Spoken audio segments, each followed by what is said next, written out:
The house was quiet. Not the kind of quiet that feels peaceful, but the kind that presses down on your chest and makes every breath feel heavy.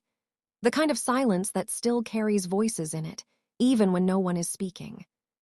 I sat in the living room, in the same chair I had sat in for years. The same chair where my son, Daniel, used to sit across from me, laughing, telling me about his day, asking me if I needed anything from the store. Now the chair across from me was empty. The funeral had ended just a few hours ago. People had come, hugged me, cried with me, said words that sounded kind but felt far away. I nodded. I thanked them. I stood there like I understood what was happening. But I didn't. Because a mother is not supposed to bury her child.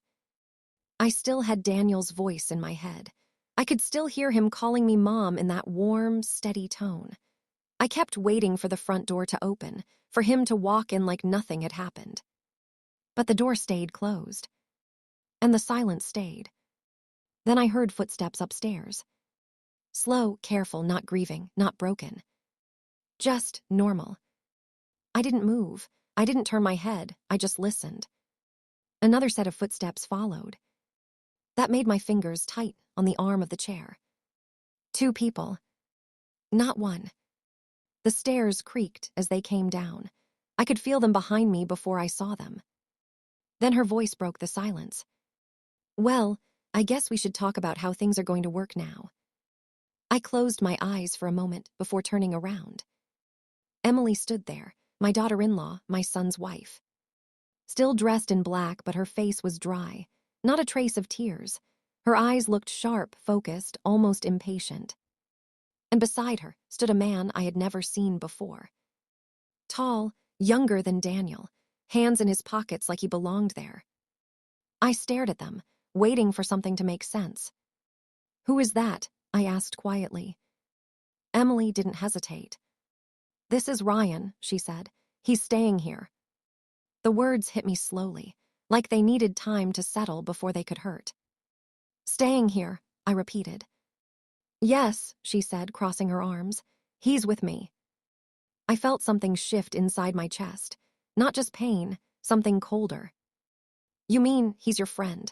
I asked, even though I already knew the answer. Emily let out a short breath, almost like she was tired of explaining something obvious. "No," she said, "he's not my friend." Ryan didn't say anything. He just stood there watching me. And then she said it. "He's my partner." The room felt smaller. I looked from her to him, then back to her again. "Emily," I said slowly, "Daniel was just buried today." "I know that," she replied quickly, almost annoyed. "I was there, was I?" Her voice didn't shake, not even a little. Something inside me cracked then.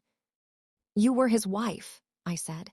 "You stood beside him for years, and now you bring someone else into this house the same day we buried him." Emily rolled her eyes slightly. "Look, I'm not going to pretend anymore," she said. "I've been unhappy for a long time." The words landed like stones. "Unhappy," I repeated. "Yes," she said, "and I'm done living a life that makes me miserable." I stared at her, trying to understand how someone could sound so calm while saying something so cruel. Ryan finally spoke, his voice low. "We didn't mean to disrespect you," he said. But he didn't sound sorry. Not even close. I looked at him for a moment, then back at Emily. "This is Daniel's house," I said. Emily shook her head. "No," she said. "This house is in my name too. We bought it together." I felt my hands tremble. "And I am his mother," I said quietly. "I live here, this is my home." Emily's expression changed then. It hardened. "Well," she said, her voice sharper now, "things are going to be different." I didn't like the way she said that. "What do you mean?" I asked. She took a step closer. "I mean," she said, "you should start getting used to the basement." For a moment, I thought I had heard her wrong. "The basement?" I asked. "Yes," she said plainly. "You don't need all the space. Ryan and I will be using the main part of the house." The words didn't feel real. I looked around the living room, the photos on the wall, Daniel as a child, Daniel graduating, Daniel smiling on his wedding day. "You're telling me," I said slowly, "that you want me to move into the basement of my own home." Emily shrugged. "This house is for people who are useful," she said.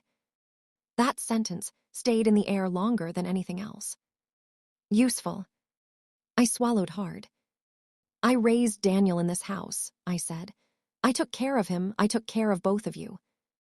"And we appreciate that," she said quickly, though it didn't sound like appreciation at all. "But things change." Before I could respond, she turned and walked toward the hallway.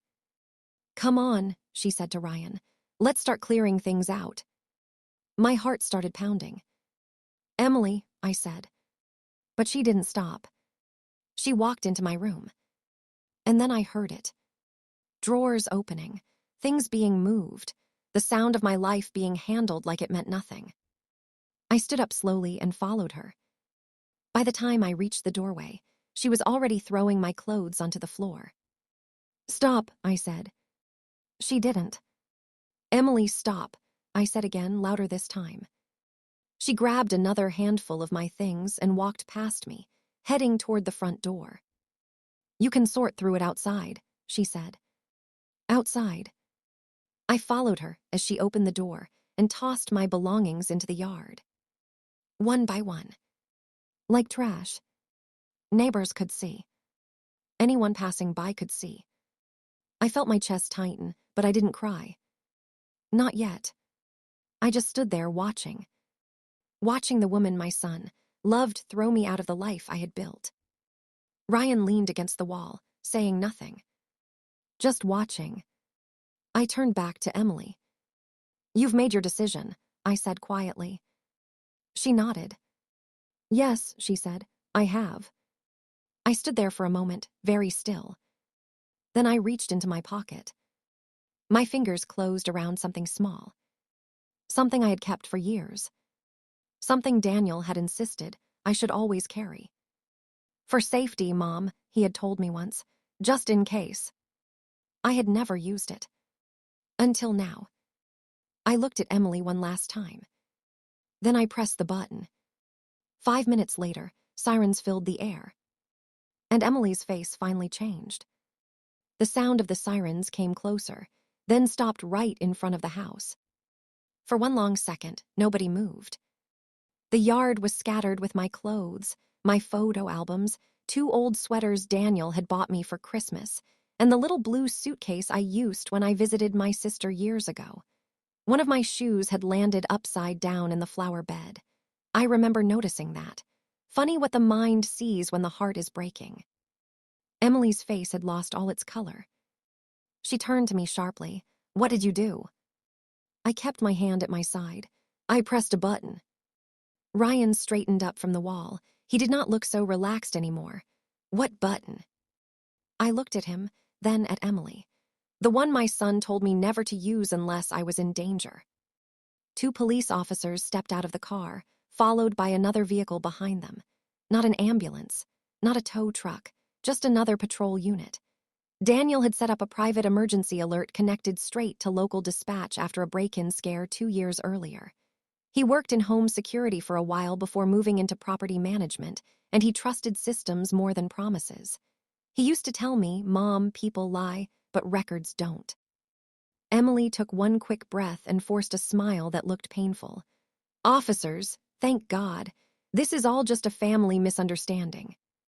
The older officer, a woman with tired eyes and a calm face, looked around the yard first. Then she looked at me. "Ma'am," she said gently, "are you the one who triggered the emergency alert?" "Yes," I said. "Are you hurt?" "No." "Do you feel threatened?" I looked at Emily. I looked at Ryan. Then I looked back at the officer. "Yes," I said. Emily let out a sharp laugh. "Threatened by me, she's being dramatic." The younger officer glanced at the belongings in the yard. "Who put those outside?" No one answered. Then I did. She did. Emily folded her arms. "This is my home too." The older officer nodded once. "That may be, but if someone in the residence is being forced out, especially today of all days. We need to sort out what's happening." At those words, a few neighbors began peeking from their porches. Curtains moved. A front door opened across the street. I hated being seen like that, but part of me was glad. Let people look. Let someone besides me witness what grief had turned into. Ryan stepped forward with that smooth, fake calm some men use when they think charm will clean up a mess. "Look, officer, nobody is forcing anybody out. Emotions are high. We all just came back from a funeral." The younger officer turned to him. "And you are?" "Ryan Carter." "Do you live here?" Ryan paused, just a little too long. Emily jumped in. "He's with me." The officer's face did not change. That didn't answer the question. Ryan cleared his throat. "No, not officially." The older officer looked at Emily. "Ma'am, do you have any reason for moving this residence property outside?" Emily lifted her chin. "Because things need to change. She can stay in the basement for now if she wants, but the main floor is no longer practical." I heard a neighbor gasp. It was soft, but it carried. The older officer stared at her for a beat. "Did you say basement?" Emily's tone grew defensive. "I'm trying to make arrangements. She's older. She doesn't need the whole house." I almost laughed at how wicked that sounded once it was spoken out loud to strangers. Older, as if age made me disposable. The officer turned to me again. "How long have you lived here?" 12 years, I said. "My son asked me to move in after my husband died. After he got married, he told me I would always have a home here." Emily snapped. "Daniel is gone." The words cut through the air. Nobody spoke for a second after that. Even the neighbors seemed to go still. The older officer's voice became firmer. "That may be true, but that does not give you the right to intimidate someone or remove their possessions from the home without process." Emily's eyes flashed. "You don't understand. This is between family." I spoke before the officer could answer. That stopped being true the moment she brought her lover into my house, before my son's flowers were even dry. Emily's head whipped toward me. "Watch your mouth." "My mouth," I said, and I felt my voice change. It grew stronger than I expected. "You stood beside my son's grave this afternoon. You held my hand and cried in front of people. Then you came home with another man and told me I was only fit for the basement. So no, Emily. Tonight you watch your mouth." The younger officer looked from me to her, then wrote something in his little notebook.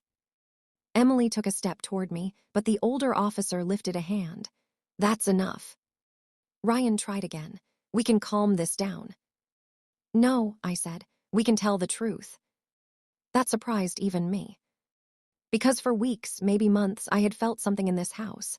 Small changes, locked phone screens, whispered calls, perfume in the hall that was Emily's. Daniel brushing things off with that tired smile of his. I had kept quiet because he was sick at the end, and I didn't want to add weight to a man already carrying too much. But silence has a cost. And mine had just come due. The older officer asked, "Is there somewhere you can stay tonight, ma'am, if you do not feel safe here?"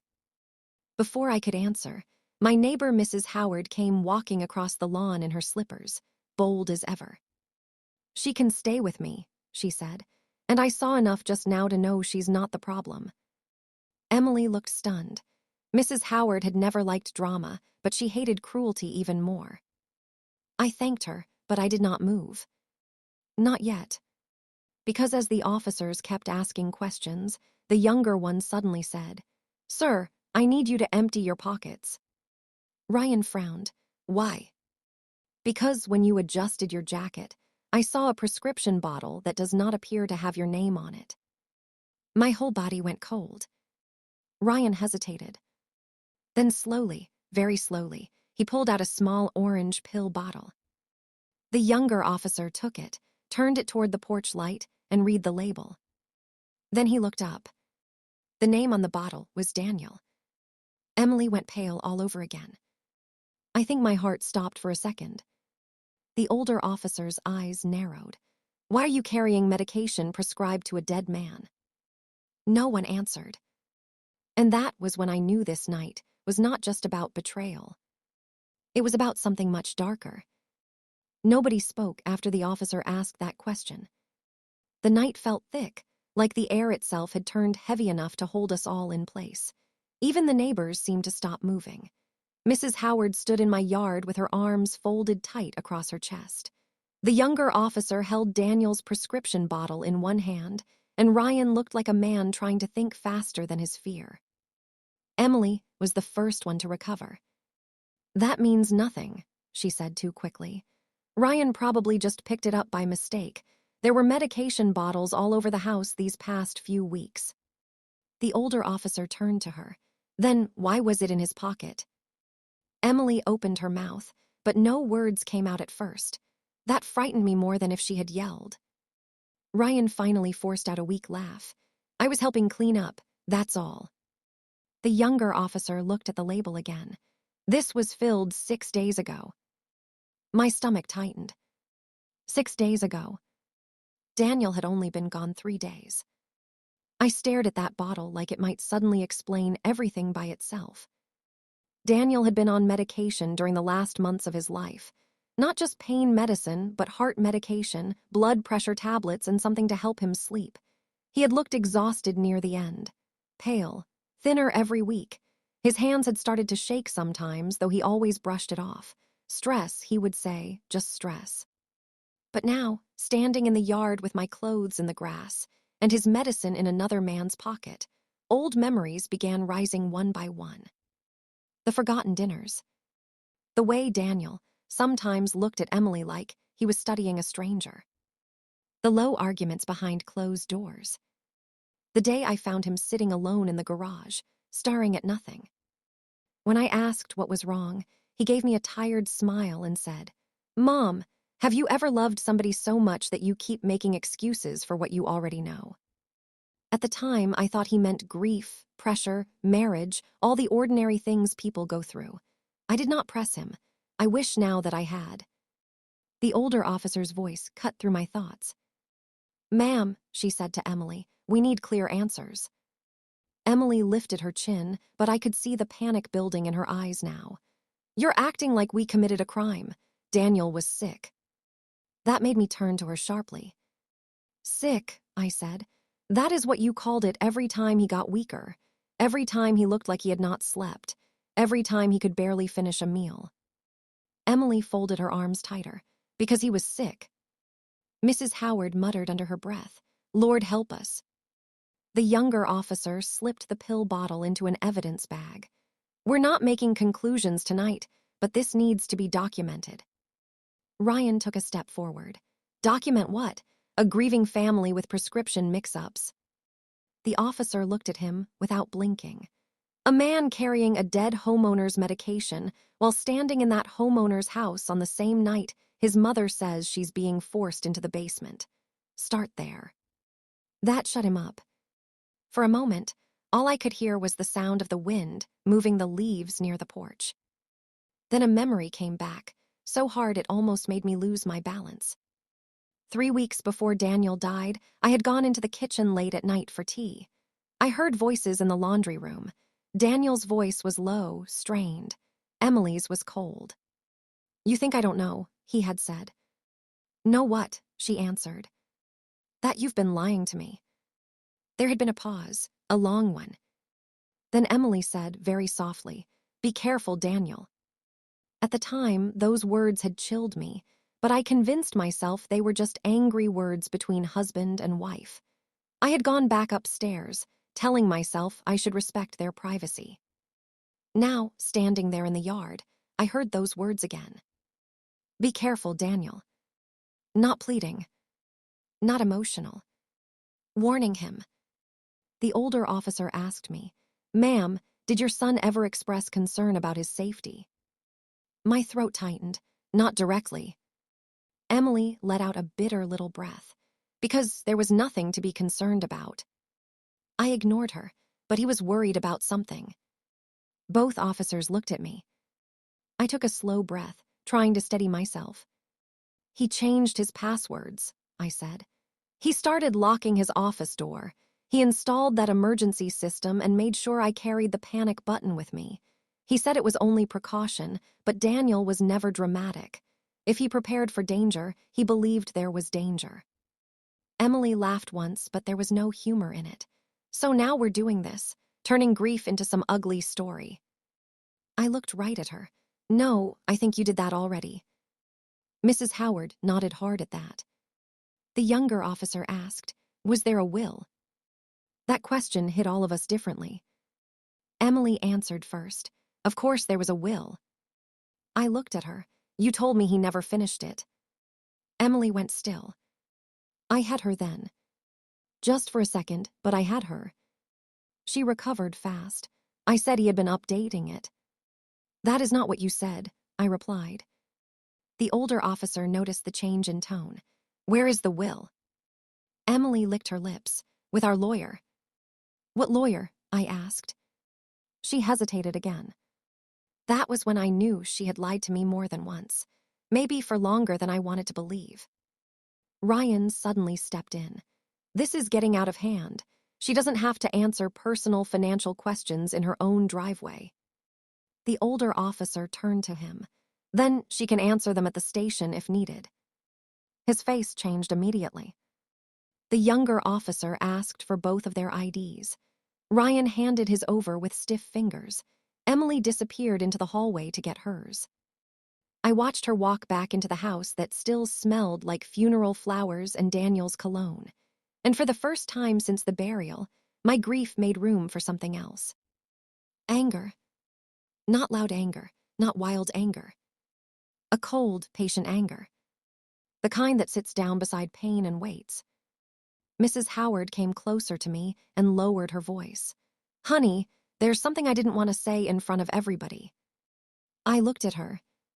She glanced toward the porch, making sure Emily was still inside. 2 nights before your son passed, I saw that man's car here. I felt the ground shift under me. What? She nodded. Late, after midnight. I only noticed because my dog started barking. I looked out the window and there he was. He went in through the side door like he'd done it before. My mouth went dry. How long? I whispered. I don't know, she said. I told myself there must be some explanation. I didn't want to hurt you if I was wrong. Wrong. But she was not wrong. And in that moment, the shape of the betrayal became clearer. This was not some sudden, foolish decision made in grief. This had roots, time, planning. Emily came back outside and handed over her license with a controlled expression, but her eyes were too bright. She looked like she might crack if one more truth touched her. The older officer took the ID, then asked a final question in that calm voice of hers. Ma'am, did your husband know Ryan Carter? Emily answered too fast. No. But from the porch, Ryan said, yes. Everything stopped again. He looked at Emily, and she looked at him like she could kill him on the spot. The older officer turned slowly toward him. Explain. Ryan swallowed. We met once at Daniel's office. I stared at him. Daniel's office. The room he had locked. The room he had protected. The room Emily had never let me enter after he died because she said it was too painful. The room was upstairs. And suddenly, I remembered something else. The morning Daniel died, Emily came out of that office carrying a manila envelope. When she saw me in the hall, she shoved it behind her back and said, just insurance papers. I had believed her because I still thought grief made people odd. Now I knew better. I looked at the dark windows upstairs, right at Daniel's office, and a terrible thought settled into my chest. Whatever he had found out before he died, he had written it down. And if Emily had gone into that room before anyone else, then she knew exactly what he had discovered. The upstairs windows looked black against the night sky. I could not stop staring at Daniel's office. It was the one room in the house that still felt like him. Even after the funeral, even after the casseroles and flowers and fake comfort, that room still held his shape. His books, his files, his careful way of keeping things in order when everything else in life felt too messy to control. And now all I could think was that Emily had gone in there before the sun was fully up on the morning my son died. She had come out carrying that manila envelope. Insurance papers, she had said. I knew then that I had believed too much for too long. The older officer must have seen something change in my face because she asked, "Ma'am, what are you thinking?" I pointed toward the second floor. My son kept records in his office, I said. He wrote things down, always. If he suspected something, he would not leave it in his head. He would make a file. Emily gave a short, angry laugh. Now she's inventing stories. But her voice was tighter than before. I looked at the officer, not at Emily. The morning he died, she came out of that room holding an envelope and told me it was insurance paperwork. I never saw it again. The younger officer turned to Emily. Do you know what she's talking about? Emily's jaw tightened. No. That's a lie, I said. She swung toward me so fast her hair moved with her. You don't get to call me a liar just because you're upset. No, I said quietly. I get to call you a liar because you lie. Mrs. Howard let out a low sound like she had been waiting all night for somebody to say that. Ryan rubbed the back of his neck. He looked cornered now, like a man beginning to understand he had walked into something deeper than he expected. He kept glancing at Emily, and not with love, with worry, with blame. The older officer held up a hand. Enough. We can either keep this calm or we can make it harder. I surprised myself by speaking clearly. I want to go into my son's office. Emily stepped forward at once. No. That one word came out sharp and loud. Every eye turned to her. The officer asked, "Why not?" Because it's private, Emily snapped. Because he just died, because this is disgusting. I looked at her and saw fear sitting right under her anger. The older officer's tone cooled. Your husband's mother lives in this home. We are already here on an emergency call. We have possible evidence related to prescription misuse, possible intimidation, and conflicting statements. If there is something relevant in that office, we need to know. There is nothing relevant, Emily said. Ryan spoke then, too softly. Emily. She turned on him with a look so sharp it made him stop breathing for a second. That told me plenty. The younger officer asked him, Have you been in the office? Ryan hesitated. That was all the answer anybody needed. The older officer looked back at Emily. Move aside. Emily did not move. For a moment, I thought she might actually try to block the door with her body. Then something in her shifted. Maybe she saw that the neighbors were still watching. Maybe she realized that panic only makes guilt louder. Slowly, with her face set hard, she stepped back. Mrs. Howard touched my arm. You want me to come in with you? I nodded.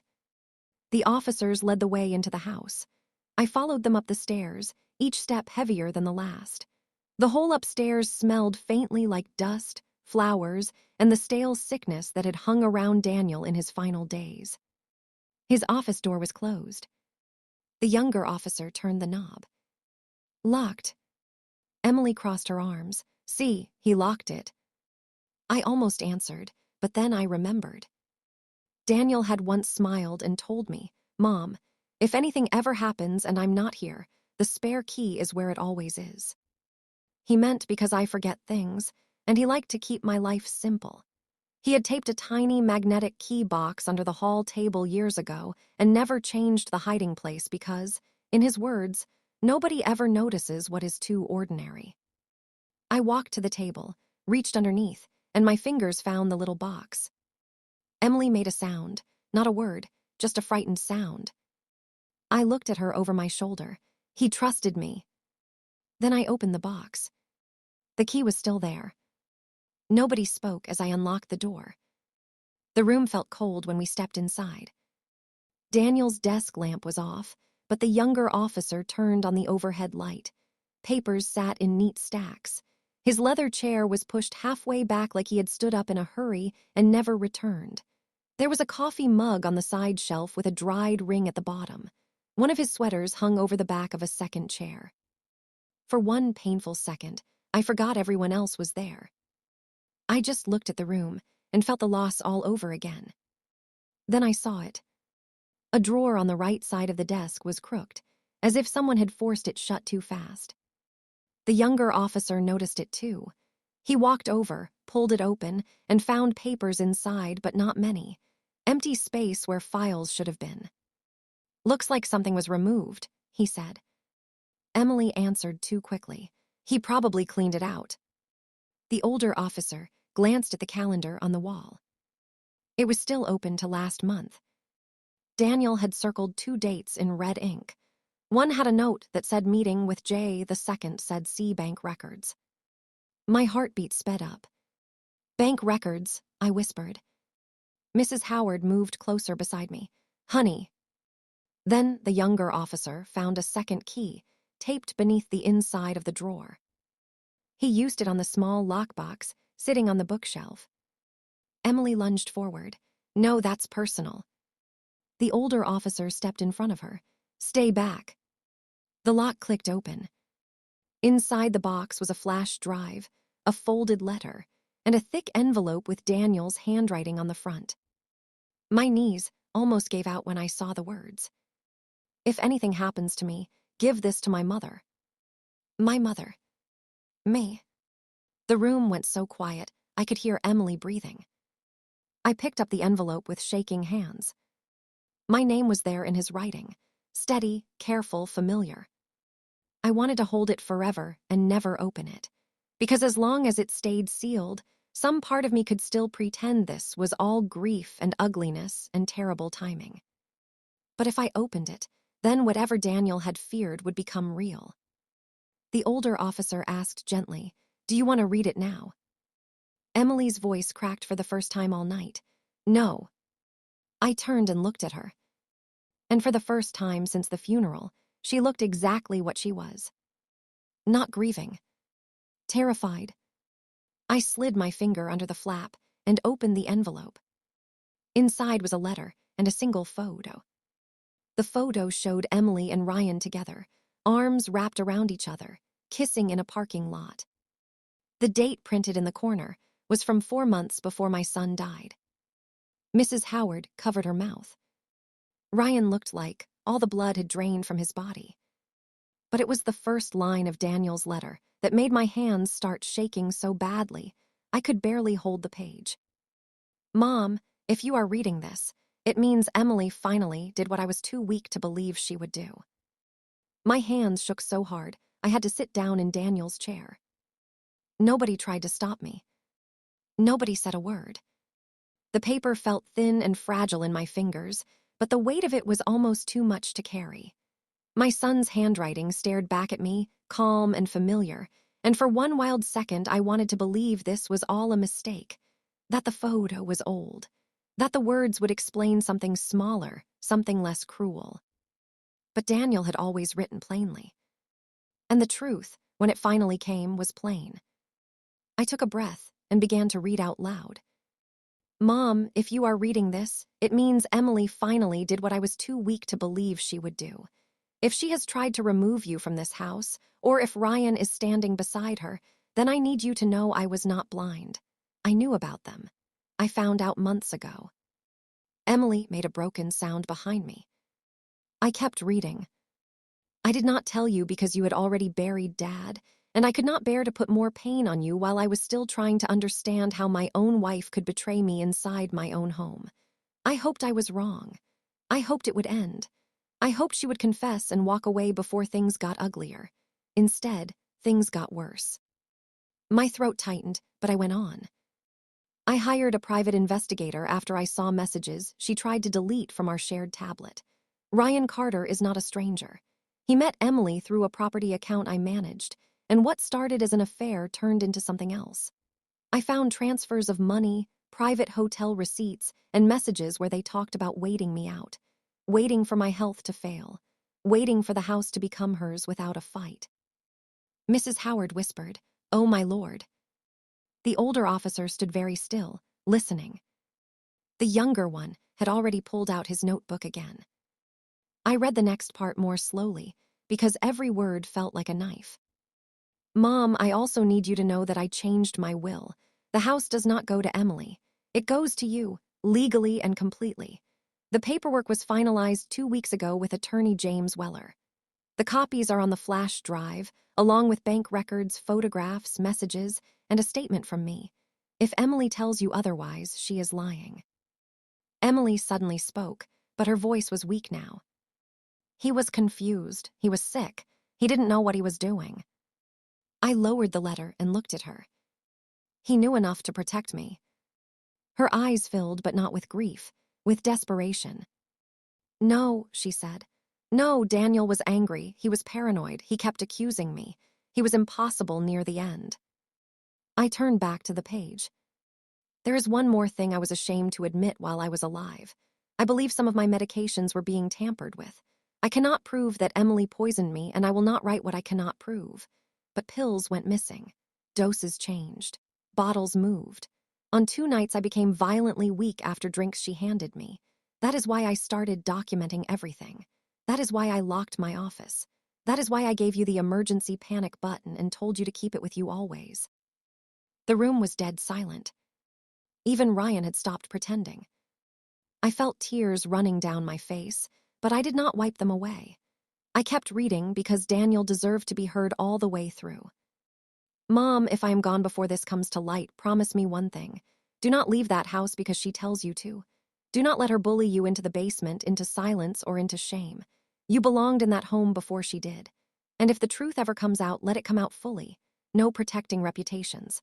No quiet forgiveness for wickedness done in secret. If she confesses, listen.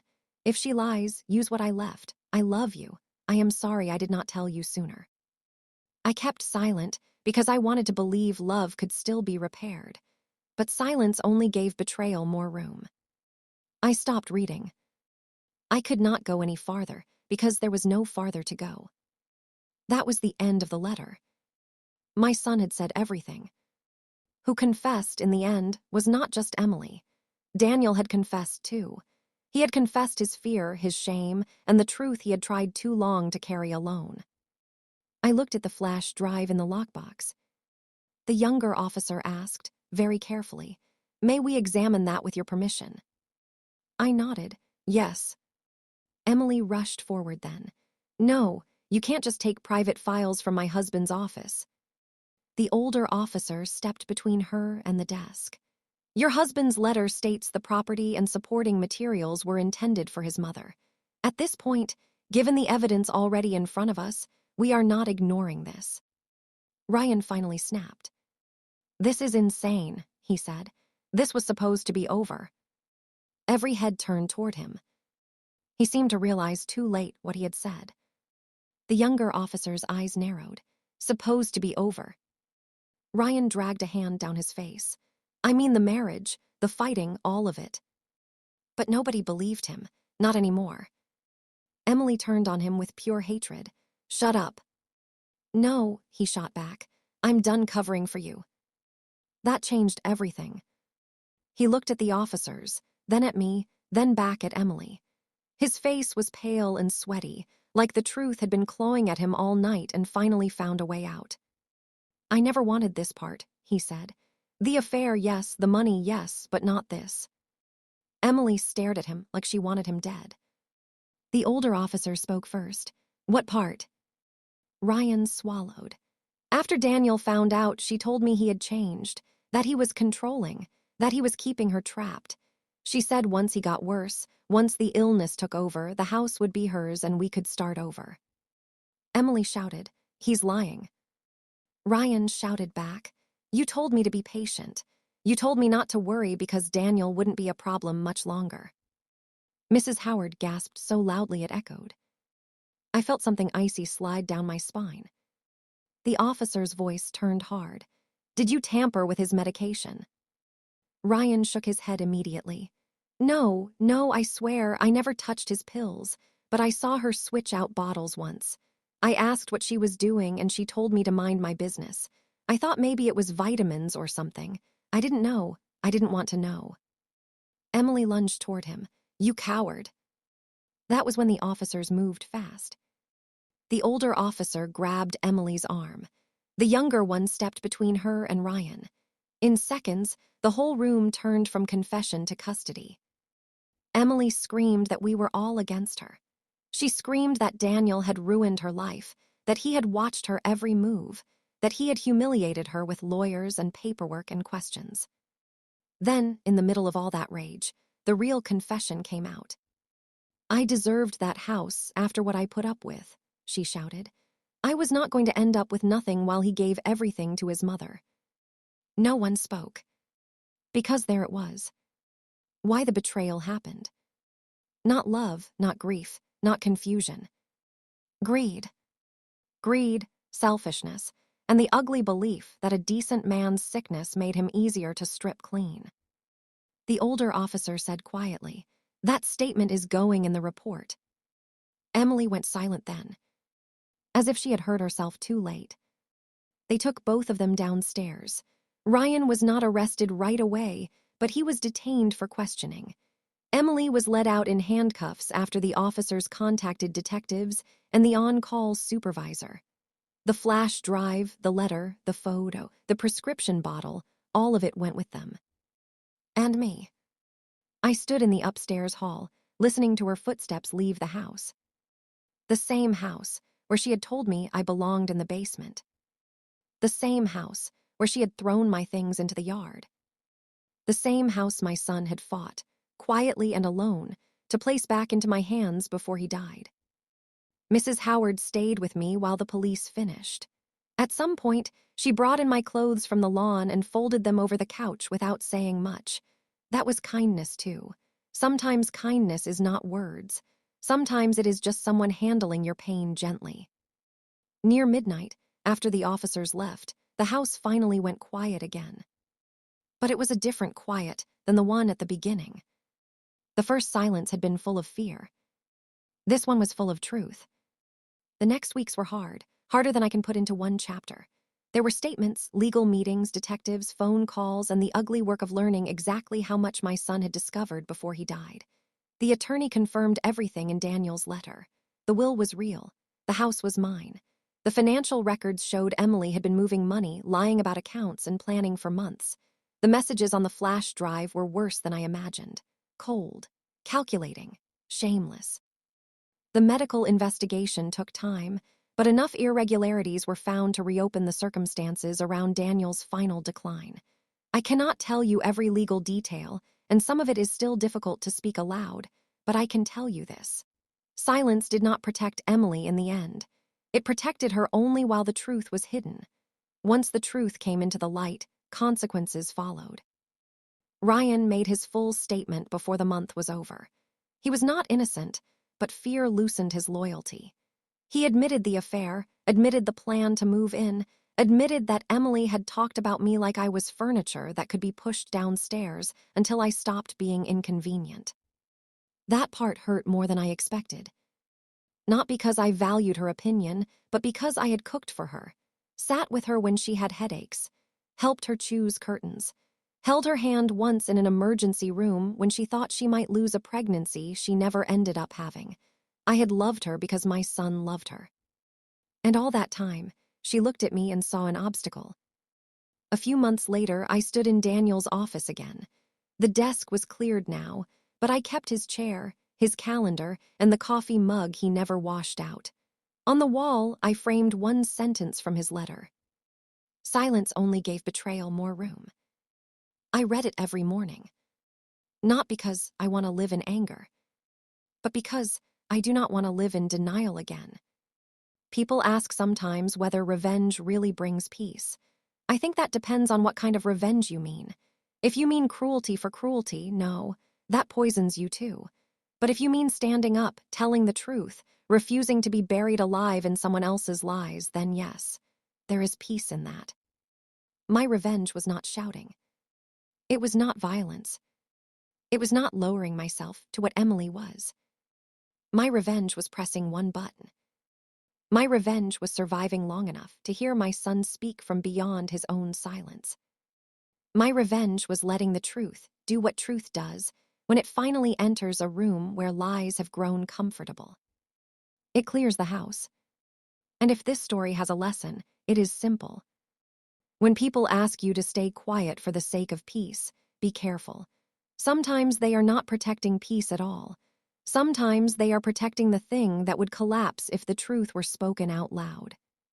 Daniel kept silent because he hoped love would change her. I kept silent because I hoped grief had made me suspicious. Both of us learned the same lesson too late. Truth hurts, but silence can destroy. So say what must be said, believe what must be believed, and when the moment comes, do not be afraid to press the button. And for those of you listening, if this story touched you, take a second to like, comment, and subscribe. You never know who might need to hear that silence is not always kindness. That night, after the last car left and the porch light burned low, I walked through the house one room at a time. The living room, the kitchen, the hallway, the staircase. Then I stood at the basement door. I rested my hand on the knob and smiled, just a little. Not because anything about my son's death was funny. Not because pain had vanished. But because the woman who tried to send me down there was gone. I turned off the light, left the basement exactly where it was, and walked back upstairs to sleep in my own room.